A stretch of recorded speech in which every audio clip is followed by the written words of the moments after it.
Halo teman semua, balik lagi di Kapin News, masih membahas kasus Subang.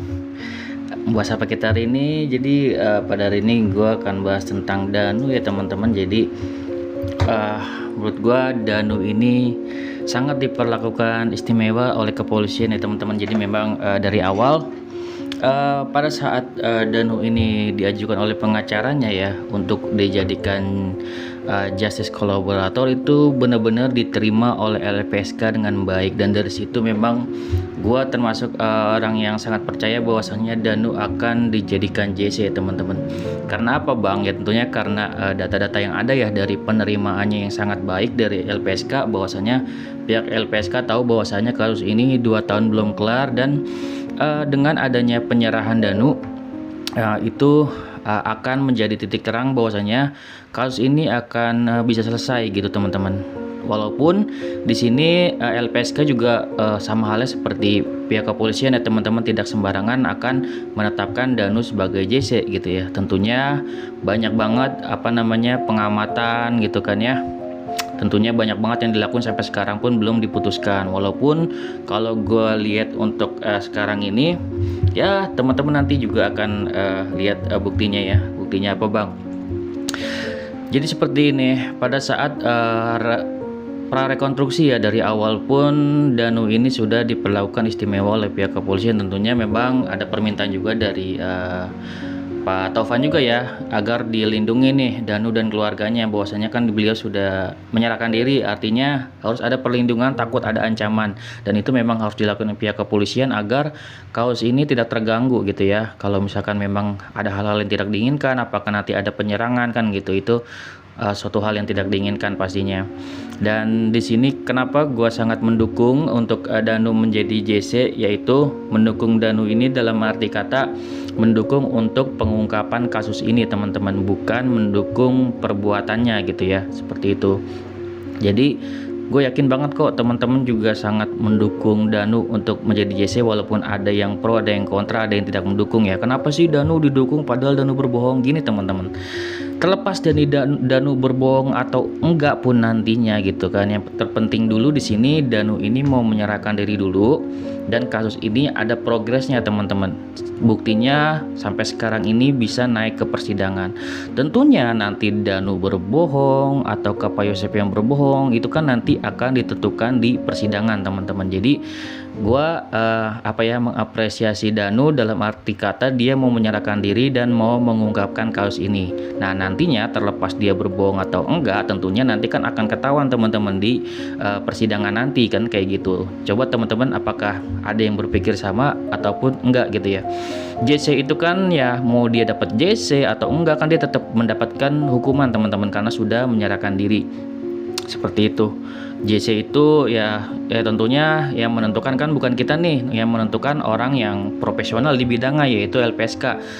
Dia yang menentukan kan, dia yang menentukan apakah Danu berhak atau enggak kan, tentunya dicek tuh dari keluarganya pada setuju enggak. Tentunya kan awalnya Yoris aja sampai enggak setuju ya, karena ya mungkin kan keluarganya yang di lakukan seperti itu, walaupun kita juga nggak tahu nih Yoris terlibat atau enggak gitu kan ya. Dan akhirnya kan Yoris mau lah ya untuk legowo gitu, untuk terima Danu setuju sebagai justice collaborator agar bisa mengungkap kasus ini dengan tanda kutip bahwasanya apa yang dilakukan Danu selama ini, misalkan kebohongan atau apa Yoris ini pengen Danu ini tetap mendapatkan ganjarannya gitu ya, berkata tetap memberatkan yang namanya Danu gitu. Dan gue yakin teman-teman juga setuju gitulah. Memang ya baiknya ya sudah harus setuju sih, karena dalam arti kata gini, oke, misalkan Danu menjadi justice collaborator, tapi tidak memungkiri bahwasanya hal-hal yang memberatkan Danu dulu, misalkan dia akan berbohong atau kayak gimana gitu kan ya. Walaupun ya kita tahu sendiri ya, terbukti bahwasanya Danu berbohong karena memang ada ancaman dan tekanan gitu ya, seperti itu. Dan itu kan tentunya yang berhak nanti untuk menghukum Danu segala macam hukumannya berapa, tentunya kan hakim ya teman-teman, bukan kita, tapi kita tentunya berhak berpendapat lah ya, kayak gitu. Dan juga gue mau bilang apa ya, oh ya, Danu kan diperlakukan istimewa. Buktinya apa bang? Buktinya dari awal ini saat pra rekonstruksi dari awal pun Danu tidak mengenakan yang namanya baju tahanan, teman-teman. Apakah di dalam sel dia tidak mengenakan baju tahanan? Kita nggak tahu ya, teman-teman. Mungkin pakai atau kayak gimana. Di sini kalau gue nih beropini bahwasanya Danu ini belum ditetapkan sebagai justice kolaborator, tapi posisinya Danu ini sudah seperti layaknya diperlakukan seperti justice kolaborator, teman-teman. Dilindungi, dijaga gitu ya, dan juga sepertinya memang tidak dihukum, karena memang kalau memang justice kolaborator belum bisa mendapatkan hukuman sampai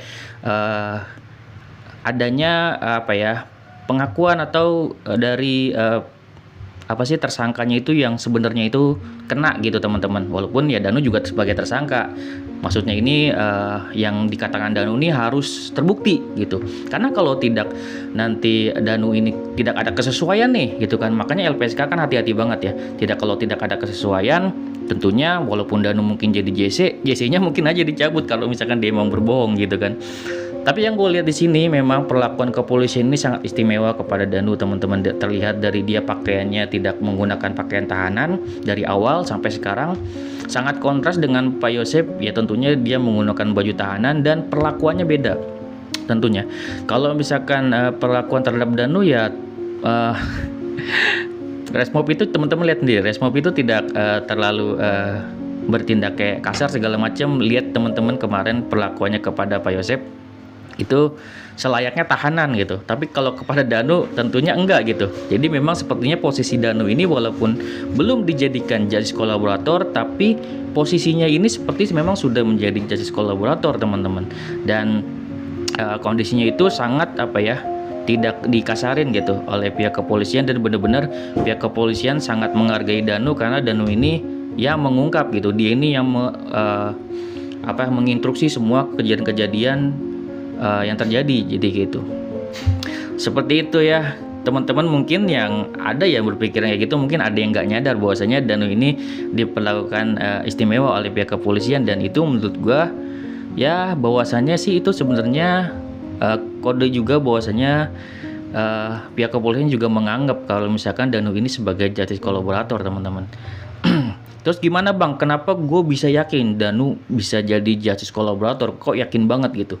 Karena pada saat rekonstruksi kedua nih, teman-teman, kan diwawancarai ya, kan gue udah upload juga waktu itu wawancara wakil ketua dari LPSK, bahwasanya beliau menyatakan bahwasanya di sini dia sudah memang belum memutuskan dan masih dirapatkan gitu.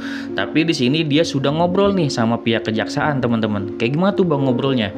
Ngobrol sama pihak kejaksaan, nanti kalau Danu sudah ditetapkan sebagai JC, kan dia bilang kayak gitu, prosesnya sesuai hukum dari LPSK, prosesnya dia bilang langsung dia ibarat kata berkomunikasi langsung sama kejaksaan pada saat di TKP. Beliau bilang nanti Danu harus dijadikan saksi dulu gitu, bukan terdakwa.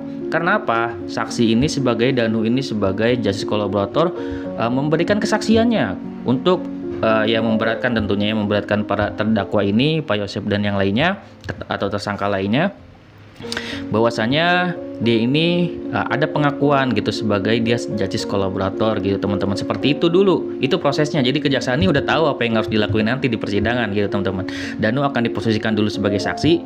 Setelah dia memberikan kesaksiannya justice kolaborator, dia udah jadi, dan memang baru mungkin dia akan menjadikan juga sebagai terdakwanya gitu. Tapi di sini itulah proses yang udah dikasih tahu. Artinya apa? Sebenarnya sini ada informasinya ya, sinyal-sinyal baik dari LPSK gitu, teman-teman. Walaupun sampai sekarang LPSK masih bilang memproses, tapi kenyataannya apa yang dilakukan kepolisian ini melakukan perlakuan terhadap Danu itu lebih istimewa daripada Pak Yosep, teman-teman. Bisa teman-teman lihat sendiri kemarin rekonstruksinya ya. Ya tentunya Pak Yosep diperlakukan sebagai layaknya tahanan yang melakukan rekonstruksi gitu. Kayak ya dipegang gigit kan, digigit pala-palanya benar-benar ya terlihat kasar lah gitu ya. Namun ya itulah, bukannya bermaksud bertindak kasar, tapi memang seperti itulah pada dasarnya yang harus dilakukan pihak kepolisian terhadap tahanan, teman-teman. Dan seharusnya Danu juga diperlakukan seperti itu ya, teman-teman. Namun di sini memang Danu diperlakukan lebih istimewa Karena menurut gua posisi Danu ini sudah dianggap sebagai justice kolaborator teman-teman, yang memang dilindungi sama pihak kepolisian dan diperlakukan sedikit istimewa karena dia yang menginstruksi semua tahapan-tahapan reka adegan gitu teman-teman. Jadi ya tinggal mengikuti juga gitu.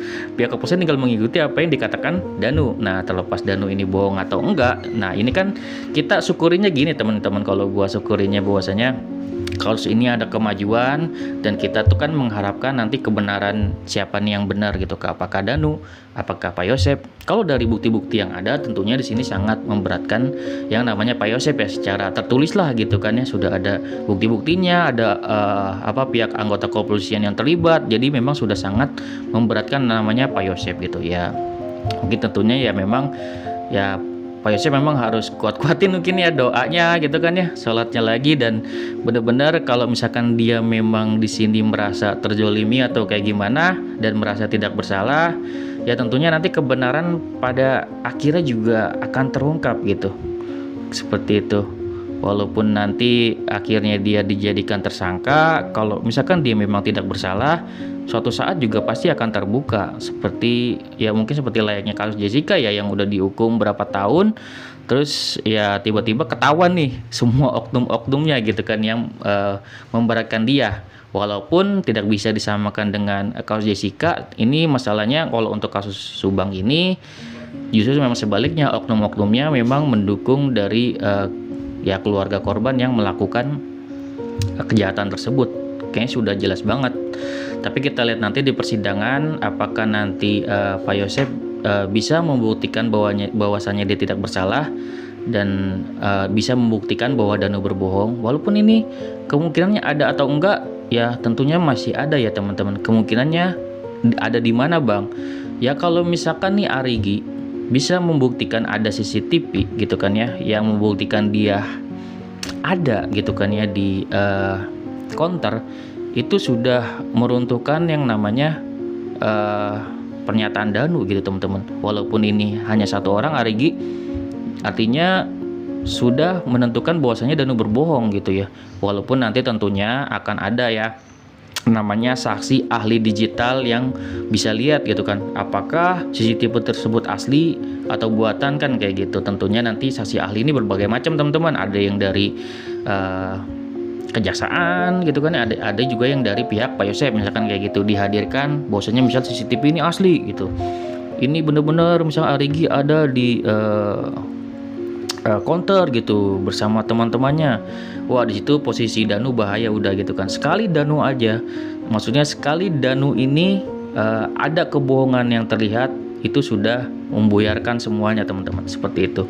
Jadi segala sesuatunya masih bisa terjadi. Tentunya di sini kita tetap memihak kebenaran siapapun yang bersalah, maupun Pak Yosep maupun Danu, ya harus dihukum seberat-beratnya ya teman-teman. Tentunya ya untuk Danu sebagai justice kolaborator tentunya akan mendapatkan keringanan ya, tentu paling ringan ya, bisa 1 tahun penjara, 2 tahun atau 3 tahun. Tentunya juga akan dapat ya tentunya ada keringanan, dipotong berapa bulan gitu kan, biasanya seperti itu. Oke, segitu ya video dari gue, semoga bermanfaat. Wassalamualaikum warahmatullahi wabarakatuh. See you next video teman-teman.